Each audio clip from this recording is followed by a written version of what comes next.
Hello everyone. देखिए, आज की जो क्लास है वो है डिफरेंशियल कैलकुलस की, और आज हम इसमें करवाएंगे आपको सिर्फ फॉर्मूले जो जितने भी डिफरेंशियल इक्वेशन में या डिफरेंशियल कैलकुलस में यूज़ होते हैं वो सारे फॉर्मूले करवाएंगे। और ये वीडियो इम्पॉर्टेंट है उन लोगों के लिए जो लोग टीजीटी या पीजीटी मैथमेटिक्स की तैयारी कर रहे हैं। तो चलिए वीडियो स्टार्ट करते हैं। इसके बाद जो मैं आपको कराऊंगी क्वेश्चंस करवाऊंगी जो एग्जाम में बार बार पूछे जाते हैं। तो आज की वीडियो में सिर्फ फॉर्मूले। मैं अंजलि शर्मा, चलिए आपकी क्लास स्टार्ट करते हैं। इसमें देखिए, सबसे पहले आप फॉर्मूले जान लीजिए क्योंकि बेसिक जानना बहुत ही ज़रूरी है। और इसमें जो फॉर्मूले हैं वो देख लीजिए, ये याद करने हैं आपको। dy/dx of x to the power n is equal to nx to the power n-1। ठीक है। अब अगर हमें निकालना है कि x की पावर 5 का differentiation with respect to x, तो अगर हम ये फॉर्मूला यूज करेंगे तो डायरेक्ट हो जाएगा 5x की पावर 4, मतलब 5 - 1, और ये चीज यहाँ आ जाएगी। ठीक है। तो इस तरीके से आपके जो क्वेश्चंस होंगे वो बड़े बड़े क्वेश्चंस होंगे। तो फॉर्मूले आप सबसे पहले देख लीजिए। इसके बाद जो सेकंड क्वेश्चन है, सेकंड फॉर्मूला है dy/dx ऑफ k, यानी कांस्टेंट टर्म का डिफरेंशिएशन हमेशा 0 होता है। ठीक है। dy/dx of e to the power x is e to the power x, dy/dx of a to the power x is a to the power x log a base e, where a is greater than 0 and a is not equal to 1. Okay. dy/dx log x base e is equal to 1 by x, x is greater than 0. Next formula, dy/dx log x base a is equal to 1 upon x log e base a, या फिर formula हो सकता है 1 upon x log a base c। मतलब ये चीज आपकी जब नीचे जाएगी तो ये चीज बेस में और ये यहाँ पे कन्वर्ट हो जाएगी। ये दोनों फॉर्मूले इसके लगा सकते हैं, डिपेंड करता है कि हमें कब फॉर्मूला कौन सा यूज करना है। नेक्स्ट फॉर्मूला है dy/dx of sin x is equal to cos x, dy/dx of cos x is equal to minus sin x। ठीक है। अगर हम tan x को डिफरेंशिएट करें विद रिस्पेक्ट टू x तो ये होगा sec square x, dy/dx of cot x is equal to minus cosec square x, dy/dx of sec x is equal to sec x into tan x, और dy/dx cosec x is equal to minus cosec x into cot x। ठीक है। ये आपको learn करने हैं, learn करेंगे तभी आप फॉर्मूले डायरेक्ट ही लगा पाएंगे। ठीक है। आप जैसे ये है 13 वाला dy/dx, अब ये इनवर्स के फॉर्मूले स्टार्ट हो गए यहाँ से। Sine inverse x is equal to 1 upon root 1 minus x square. ठीक है। जहां पे x लाई करता है -1 और 1 के बीच में। क्लियर। चलिए आगे बढ़ते हैं। dy/dx of cos inverse x is equal to 1 upon root 1 minus x square, जहां पे x -1 और 1 के बीच में लाई करता है। इसके बाद tan इनवर्स x का differentiation with respect to x, that is equal to 1 upon 1 plus x square. cot inverse x का differentiation with respect to x is equal to -1 upon 1 plus x square, मतलब इसी में जब minus लगा देंगे तो cot inverse x का formula बन जाएगा। क्लियर।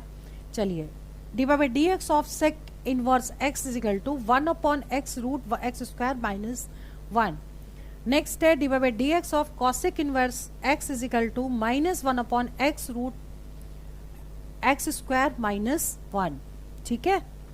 चलिए आगे बढ़ते हैं। 19 dy/dx ऑफ साइन hx, मतलब हाइपरबोलिक में अब आ गए हम, तो इसको hx करके बोलेंगे। Sine hx is equal to cos hx हो गया। dy/dx ऑफ cos hx यानी कि hyperbolic x is equal to sine hx, dy/dx of tan hx is equal to sec h square x, dy/dx of cot x is equal to cot hx is equal to minus cosec h square x। मतलब ये hyperbolic में चल रहा है ये। dy/dx of sec hx is equal to minus sec hx और tan hx। Clear. Now next is dy/dx of cosec hx is equal to minus cosec hx into cot hx। Clear. ये फॉर्मूले आपको याद होने चाहिए। इसके बाद आते हैं इसके इनवर्स पे।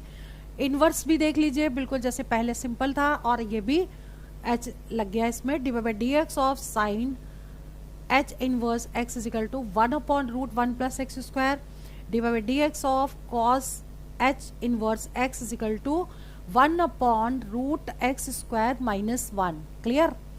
Divide by D x of tan h inverse x is equal to 1/x square minus 1 और divide by D x of cot h inverse x is equal to 1 minus x square 1/1 minus x square divide by D x of sec h inverse x is equal to minus 1/x root 1 minus x square.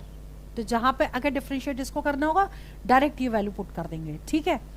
Next है आपका divide by D x of cosec h inverse x is equal to minus 1/x root 1 plus x square. Okay, चलिए आगे बढ़ते हैं. फिर ये आ गया आपका प्रोडक्ट वाला और कोशेंट एंड ये होता है ना डिवीजन वाला. अब इसका जो फॉर्मूला होता है, जैसे दो प्रोडक्ट दिए हैं, first function into second function, तो फर्स्ट फंक्शन को अगर एफ एक्स ले लें और सेकेंड फंक्शन को जी एक्स लिया है यहाँ पर, तो दोनों का प्रोडक्ट फॉर्मूला क्या होगा. जैसे कि हम मान लें फर्स्ट इनटू सेकेंड, और दोनों का अगर हमें डिफरेंशिएशन करना है तो क्या होगा, first function into differentiation of second function और plus second function into differentiation of first function. Clear? यही चीज जब इसमें लग जाएगी तो फॉर्मूला क्या बन जाएगा, फॉर्मूला बन जाएगा F X into divide by D x of G X और plus G X into divide by D x of F X. Clear? तो ये हो गया प्रोडक्ट रूल जिसको कहते हैं, यानी मल्टीप्लाई में अगर होगा तो हम डायरेक्ट इसको लगा देंगे, मतलब ये इज इक्वल टू इसके होगा. और ऐसे ये डिवीजन वाला है F x upon G x, तो इसमें क्या होता है, दिस वैल्यू यानी कि ये न्यूमरेटर हो गया और ये डिनोमिनेटर हो गया. क्लियर? तो क्या होगा, G X into divide by D x of numerator यानी कि एफ एक्स माइनस लगेगा, फिर यहाँ पे क्या आएगा, F X into D upon D x of G X upon G X का होल स्क्वायर. ठीक है, ये फॉर्मूला डायरेक्ट आपको याद कर लेना है. और इसके जितने भी हैं इंपॉर्टेंट क्वेश्चंस अब हम नेक्स्ट क्लास में आपके स्टार्ट करेंगे. तो आज की वीडियो में हमने आपको सिर्फ फॉर्मूले बताए हैं, और ये फॉर्मूले आप कैसे अप्लाई करने हैं, क्वेश्चन एग्जाम में कैसे आएंगे, वो नेक्स्ट वीडियो में बहुत जल्दी अपलोड करूंगी. ये वीडियो मैं यहीं ओवर करती हूँ. All the best for exam 5 selection. जय हिंद, जय भारत.